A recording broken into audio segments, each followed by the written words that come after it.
Nah, okay, bismillahirrahmanirrahim. Assalamualaikum warahmatullahi wabarakatuh.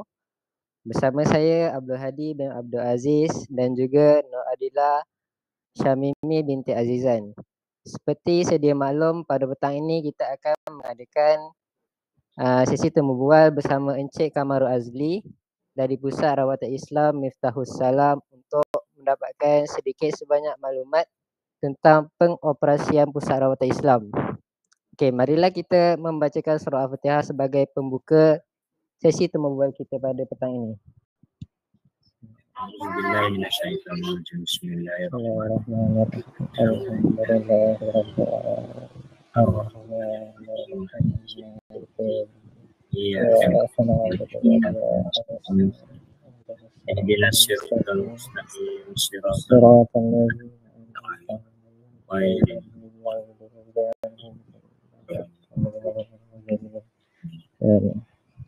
Okay. Terlebih dahulu saya ingin mengucapkan ribuan terima kasih kepada Encik Kamarul atas kesudian untuk ditemu bual. Sebelum itu, bolehkah Encik Kamarul memperkenalkan diri secara ringkas dan apakah peranan Encik Kamarul dalam Pusat Rawatan Islam Miftahus Salam? Okay, pertama sekali nama saya Kamarul Azli bin Kamalul Arifin. So first thing first, saya tak menggelarkan diri saya sebagai ustaz, okay, sebab background latar belakang saya adalah degree in chemical engineering, chemical process engineering. So kalau background saya adalah orang engineering. So kalau based on media sosial pun saya lebih menggunakan diri saya sebagai coach Kamarul. So main purpose is saya nak buka minda pesakit. Kebanyakannya bukan semua ustaz yang boleh merawat. So saya sendiri berdiri as of capacity of engineer. So saya masih lagi bekerja sebagai jurutera project engineer dalam industri oil and gas. So maksudnya saya masih bekerja sampai sekarang, saya masih bekerja tetap. So bidang rawatan ni hanyalah sebagai orang kata part time untuk membantu masyarakat sahaja. Okay. So rawatan Miftahus Salam ni, Miftahus Salam tu bermaksud kunci keamanan, kunci kesejahteraan, ditubuhkan lebih kurang September tahun 2017. So berpusat di Sungai Karang, Beserah, Kuantan. Okay. Kuantan. Okay, baik. Okay. Seterusnya, bolehkah Encik Kamarul berkongsi sedikit sebanyak tentang latar belakang pengasas Pusat Rawatan Islam Miftahus Salam? So pengasas memang saya sendirilah. Okay. Saya sendiri yang beroperasi. So far saya tidaklah mempunyai kerja ataupun perawat tetap di bawah saya. Saya hanya ada seorang pembantu yang membantu. Mostly saya banyak standing alone lah, bergerak sendirilah. Okay. Okey, baik. Seterusnya, apakah khidmat rawatan yang ditawarkan? Okey, dari segi khidmat rawatan yang paling utama adalah rawatan ruqyah. Okay, rawatan ruqyah ni merangkumi untuk masalah-masalah sihir, masalah-masalah santau, masalah-masalah saka, masalah-masalah penyakit misteri, baby menangis malam, rumah yang terganggu. Itu mainly dari segi rawatan Islam tu sendiri, rawatan ruqyah syariah tu sendiri. Yang keduanya, saya ada juga buat rawatan bekam darah al-hijamah. So cuma untuk rawatan bekam saya hanya ada juru bekam lelaki sahaja. Perempuan saya tak ada juru bekam perempuan lagi. Kemudian saya ada rawatan restung gurah. Rawatan restung gurah, buang lendir sinus, itu juga saya buat. Dan yang last sekali dari segi urutan ni, saya banyak pas kepada anak buah saya lah untuk buat rawatan urutan badan, urutan tulang belakang. Okey, baik. seterusnya bolehkah Encik Kamarul berkongsi sedikit bagaimanakah rawatan tersebut dijalankan? Okey, dari segi kaedah rawatan utama tadi, kaedah rawatan ruqyah syariah.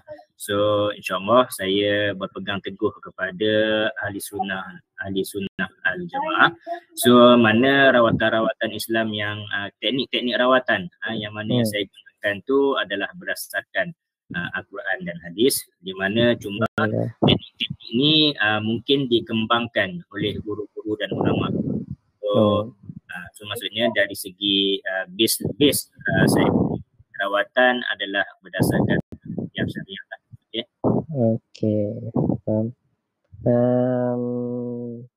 Seterusnya, bagaimanakah cara untuk menghubungi pusat rawatan jika ingin mendapatkan perkhidmatan rawatan? Okay, so basically mainly kebanyakan orang dia akan WhatsApp saya, through nombor telefon saya, WhatsApp saya. Cuma dari segi media sosial kebanyakannya pesakit-pesakit ni dia orang mendapat nombor saya melalui media sosial. So antara media sosial yang saya memang ada dari segi page pusat rawatan, page pusat rawatan Okey. Page pusat rawatan saya bernama Pusat Rawatan Miftahus Salam. Itu page Facebook lah, itu page Facebook. Kemudian saya juga ada channel YouTube Kamarul Azli Miftahus Salam. Itu dari segi channel YouTube. Instagram saya Rawatan Islam Miftahus Salam. Dan yang terakhir sekarang ni trending dari segi media sosial TikTok saya bernama Coach Kamarul. So basically dari segi platform saya untuk sebarkan marketing dan sebarkan maklumat ataupun info atau tips rawatan based on 4 media sosial ni lah. So daripada 4 media sosial ni yang berhajat untuk buat rawatan atau temu janji, barulah dia orang akan WhatsApp based on info saya lah. Cuma saya sendiri personally memang kalau nak buat rawatan memang kena set temu janji awal. Sebab saya sendiri memang bekerja sebagai seorang jurutera. So rawatan saya memang agak terbatas. So kalau pesakit yang urgent base nak walk in tu kebiasaannya agak sukar nak meet dengan jadual saya lah. Okay. Baik. Okey, akhir sekali bolehkah Encik Kamarul berkongsi sedikit sebanyak tentang carta organisasi, pergerakan rawatan dan bagaimanakah kos rawatan diambil kira? So in term of carta organisasi itu saya bukan satu tim, saya tak ada satu tim yang besar. Saya dan pembantu saya saja.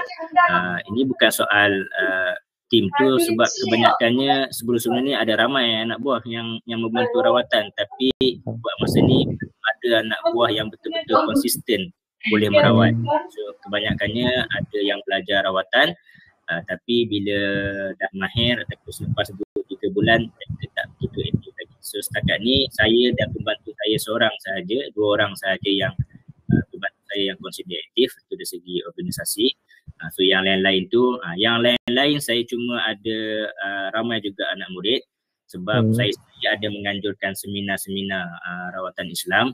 So setakat ni saya dah masuk batch yang pelajar saya dah masuk batch yang ke-6. So banyak. Setiap batch almost dalam 15 ke 20 orang peserta lah. So maksudnya anak murid yang terlahir melalui Pusat Rawatan Miftahus Salam tu dah agak ramai. Cuma sama ada anak-anak murid ni dia orang konsisten dengan amalan menjadi perawat ataupun kebanyakannya belajar sebagai ilmu dan kemudian amalan sendiri-sendiri sahaja. Okay. Dari segi flow pengurusan pusat rawatan seperti yang saya maklum tadi, saya hanya mengambil rawatan melalui temu janji sahaja. Ini sebab saya sendiri masih bekerja. Kerja hakiki saya sebagai seorang jurutera PMS. Jadi kalau pesakit yang nak rawatan secara ad hoc ataupun urgent tu saya sedikit terbatas lah. So saya kena susun jadual saya, jadual kerja saya, jadual dengan family saya, So dan juga rawat jadual-jadual untuk pesakit lah. So kebiasaannya 1 atau 2 hari sebelum sesi rawatan tu saya barulah pesakit siapkan janji lah. Kalau kebetulan, for example macam malam ni misalnya, kalau kebetulan saya free, saya akan ambil pesakit lah. Tapi kebiasaannya saya akan kumpul-kumpulkan pesakit. So misalnya esok hari Khamis saya dah ada 4 orang pesakit. So then Jumaat, Sabtu, Ahad saya ada urusan-urusan peribadi. Ahad saya akan buka pula semua sesi rawatan. So kalau pesakit rawatan memang dia kena set kena janji dulu lah. Kalau kos pula, Cik? Okey. Dari segi kos rawatan mostly kebanyakan kes saya mengambil pesakit rawatan seikhlas hati. Tapi untuk sesi rawatan seikhlas hati ni kebiasaannya saya akan ruqyah masal, ruqyah beramai-ramai. So biasanya saya akan sekali jalan ruqyah dalam 3 orang, 4 orang, 5 orang lah biasanya maksimum untuk saya sekali jalan. So kebiasaannya sesi rawatan beramai-ramai ni adalah untuk pesakit yang baru pertama kali datang. Sebab saya masih belum kenal pasti lagi tahap serius sakit dia tu macam mana. So lebih kepada tahap diagnose ataupun scanning awal lah. So untuk rawatan susulan barulah terpulang kepada pesakit.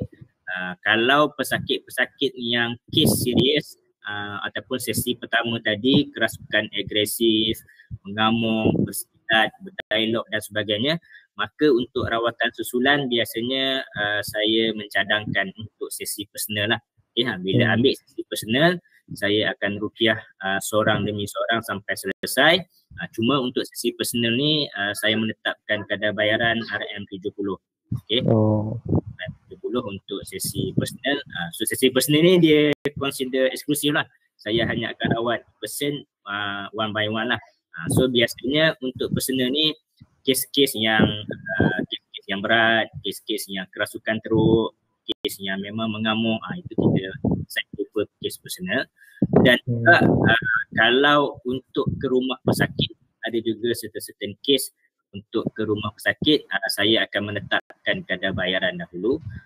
Ini bergantung kepada jarak lokasi rumah dan juga di rumah pesakit tu berapa ramai. Cuma saya sekadar bagi contoh, kalau sekitar Kuantan saya akan ambil dalam range 200 atau 200 untuk sesi rawatan di rumah, dan juga saya akan pagar rumah tu lah. Cuma kalau jauh sampai KL ke Puput, dia bergantung lah atas kita.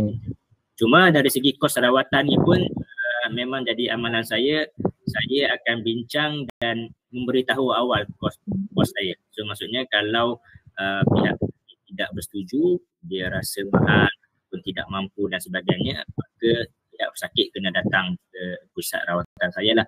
Dan juga dari segi jadual saya sendiri pun saya sebenarnya lebih menggalakkan pesakit yang datang ke tempat saya. Sebab saya sendiri pun bekerja, so maksudnya jadual saya tidaklah begitu penuh dengan sesi rawatan, hanya masa yang tertentu saja. Okey. Baik, setakat itu saja soalan yang diajukan. Terima kasih atas perkongsian dan kelapangan masa yang diberikan oleh Encik Kamaru. Kalau boleh saya nak tanya soalan tambahan ke Encik. Apa yang buat Cik terinspirasi untuk buat rawatan ni? Sedangkan Cik pun masih bekerja. Okey. Saya sendiri kebanyakan perawat dia adalah daripada pesakit. Cuma saya tidak sakit, tapi isteri saya sakit. Isteri saya pernah sakit. Itu satu. Dan kedua, dari segi background family saya peniaga kedai makan. So bila peniaga kedai makan dah menjadi satu kebiasaan kedai makan ni, disihir, tiba-tiba orang tak nampak kedai makan. So maksudnya kalau perjalanan hidup saya di zaman kecil tu lagi dah memang terdedah.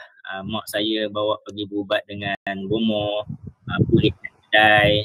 Kemudian bila saya dah mula berkahwin, isteri saya diganggu, anak saya diganggu. So sampailah satu masa yang ada seorang guru saya, dia nasihatkan saya supaya Kamarul kau belajarlah sikit, dia kata, supaya boleh untuk bantu dan rawat diri sendiri lah. Asalnya untuk diri sendiri lah.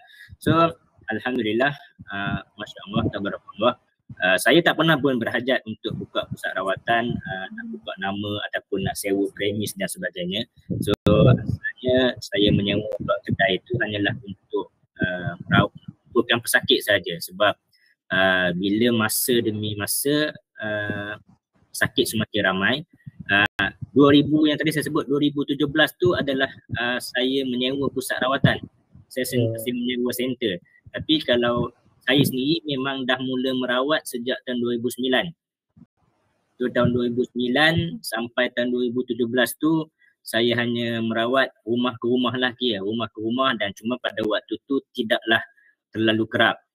So semua bila sampai tahun 2017, permintaan untuk merawat ni semakin kerap dan saya bekerja. Saya rasa saya tak mampu kalau setiap malam nak pergi ke rumah pesakit.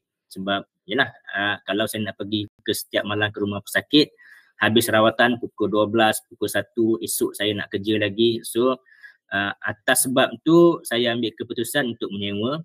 Pada permulaan pun saya hanya sewa lot kedai tanpa saya meletakkan sebarang nama ataupun signboard dan sebagainya. Dan alhamdulillah semakin hari semakin ramai. So barulah saya mengambil keputusan untuk meletakkan nama Pusat Rawatan Miftahus Salam. Okey, itu dari segi peringkat awal dia lah, orang kata. Okey. Dapat nombor saya ni daripada mana? Ya. Dapat nombor saya yang untuk interview ni asal daripada mana? Facebook. Daripada Facebook. Facebook. Ingatkan daripada Dr. Mahyudin kan. Dr. Mahyudin daripada UMP pun dia banyak buat program-program khusus rawatan dan sebagainya. Dia yang suruh cari. Dia suruh cari. Okey. Okey, baik. Setakat itu sajalah sesi perbualan kita. Terima kasih kepada Encik Kamarul atas perkongsian dan kelapangan masa yang diberikan. Semoga Encik Kamarul diberikan kesihatan bagi membantu orang yang memerlukan khidmat pusat rawatan Islam ini. Okey. Kita tutup sesi tembubuat ini dengan tasbih kifarah dan suratul As.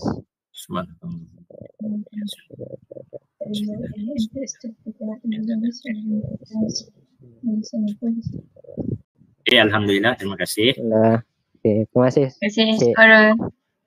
Okey. Assalamualaikum. Assalamualaikum warahmatullahi wabarakatuh. Okey. Dah.